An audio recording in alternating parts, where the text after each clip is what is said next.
Enough is enough. The boss, Erik Ten Hag, is fed up of everything surrounding Manchester United. The players clearly not playing for him. Meanwhile, the media is also not doing him any favors. He walked out of the press conference after our draw against Bournemouth, and he was so furious when he was asked about our position. United lying the pile now with 50 points with 6 games to play. Clearly, top four is becoming looking increasingly impossible for Manchester United. When he was asked about this, Erik Ten Hag was furious and he stormed out of the press conference. I think this is the first time Erik Ten Hag is doing it. I hinted about it last week. I told you before that Erik Ten Hag is getting fed up with the entire situation at Manchester United. Now, listen, he's not the only one fed up. The fans of Manchester United are also in unison fed up of Casemiro, as many are saying he should be the first player packing his bags out of the club come the summer transfer window. My name is Webb, and here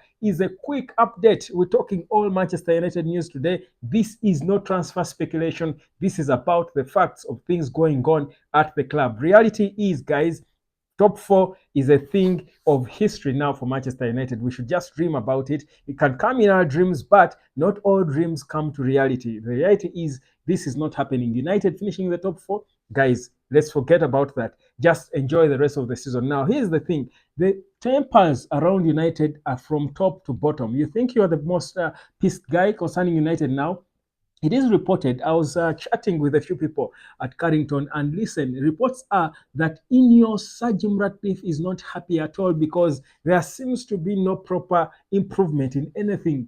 Despite the change in the atmosphere that they're trying to give, he doesn't seem to be impressed with what's going on. That even if there is a lot to solve, he believes things should have changed in a way. But he doesn't seem to be moved by anything happening. So that is why you're seeing reports suggesting now that Ineos might be tending closer to pulling the trigger on Erik. He does that. Certain players have already had their fate cleared. Casemiro is one of those who are not at all impressing anyone. Remember, Casemiro is one of the topmost earners, and he should be to many the player who everyone is inspired, by, because he's arguably, in terms of experience, he's the most decorated player, I think, when it comes to club football. Him and Rafael Varane. For Varane, when Varane is playing, when he's on the pitch, when he's fit, Varane is, he is performing. But of course, with him, they have already decided they're not keeping him. He's leaving. Now, for Casemiro, I told you here before, there were a bit of debates about him. But as it looks now, Ineos are saying we are fed up. We're fed up. Fed up. We're done with Casemiro. No more pretending. We are seriously going into the market to look for a replacement for him. And he is contracted to the club, I think, until 2027. They are saying if we get a club in Saudi, in China, in Qatar, name it, anywhere, even in Africa or Brazil, where he comes from, if any club comes giving us reasonable money, whereas we signed him for about 60 million quid, Casemiro will be leaving. So the reality is now, when it comes to priorities in the summer for Ineos, they have made it clear. The replacement for Casemiro is top on the agenda. That is key now. They have, I think, given a part. Even the fans, if you look around, every fan is telling you the same thing. And Casemiro is slow. Casemiro is, besides being inconsistent with injuries, of course, I think it's partly because of the lack of fitness. He's inconsistent. He's always injured. Probably he's even playing with pain.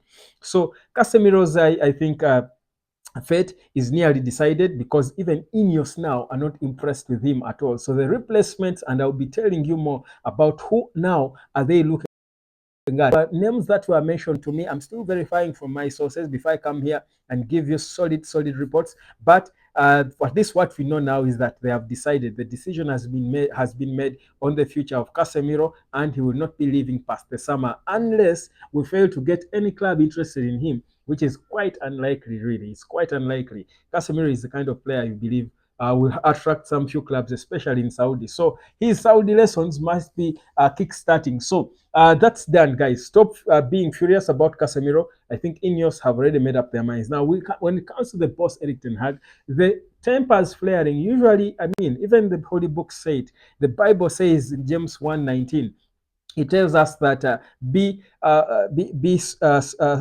fast to hear, slow to speak, and slow to anger.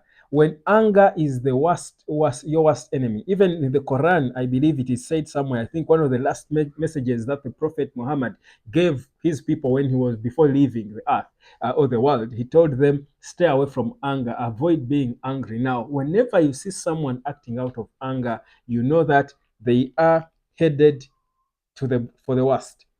Guys, and this is just food for advice from me to you. Never act out of anger. I've done it before, I've learned from it, but never act out of anger. Now, Erik Ten Hag has started acting out of anger, expressing himself. You saw how he stormed out of that press conference. That was a sign of a guy who is fed up and tired and is now easily triggered by everything that happens. Don't be surprised if in a few days you hear reports that Erik Ten Hag went off, with off for a player that was so angry and mad at a player that there was an exchange between him and a player, because he's clearly seeing it now that these players don't want to play for him, that things are becoming increasingly impossible to salvage for him. So obviously, many a time when you're fighting your last battles, you're always going to be, unless you've got a lot of grace on you, you're certainly going to always spoil it. Usually people spoil things when they are leaving. They won't care how they speak. You remember when Antonio Conte was about to leave Tottenham Hotspur, how he went out in the press conference, his press conferences, and was attacking his own players,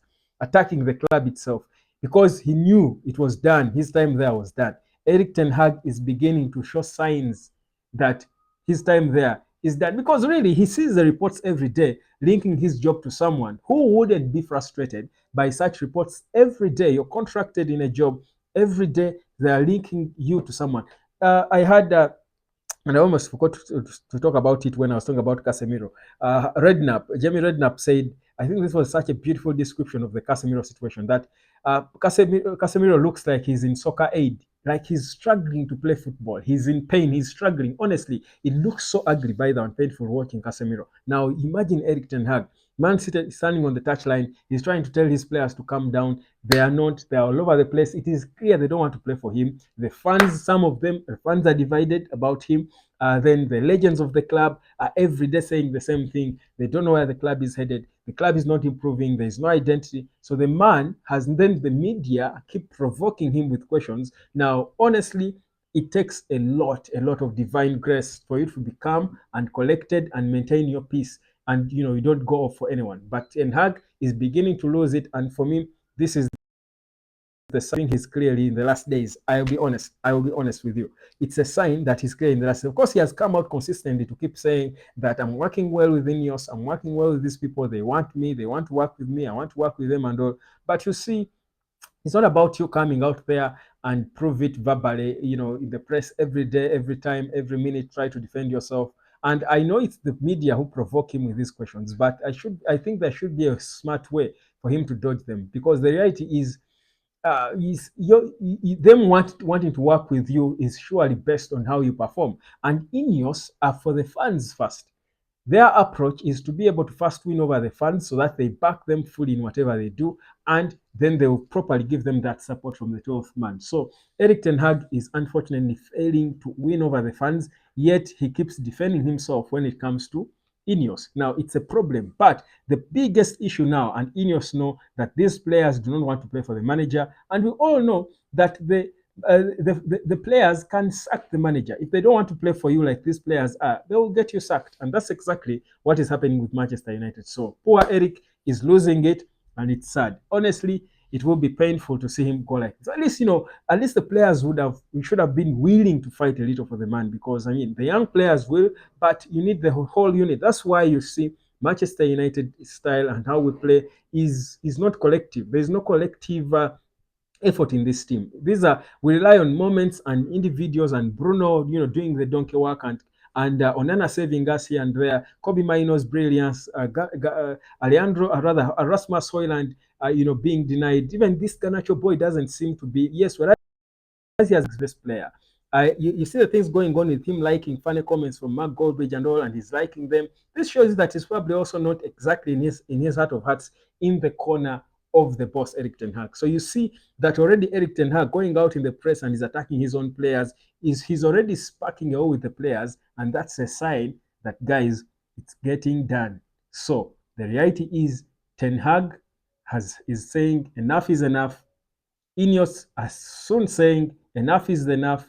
The fans have already said enough is enough with Casemiro. And honestly, with this top four talk, I can also say enough is enough. And that's why this is enough for now. Subscribe to the United Sport. My name is Webb. I'll catch you later.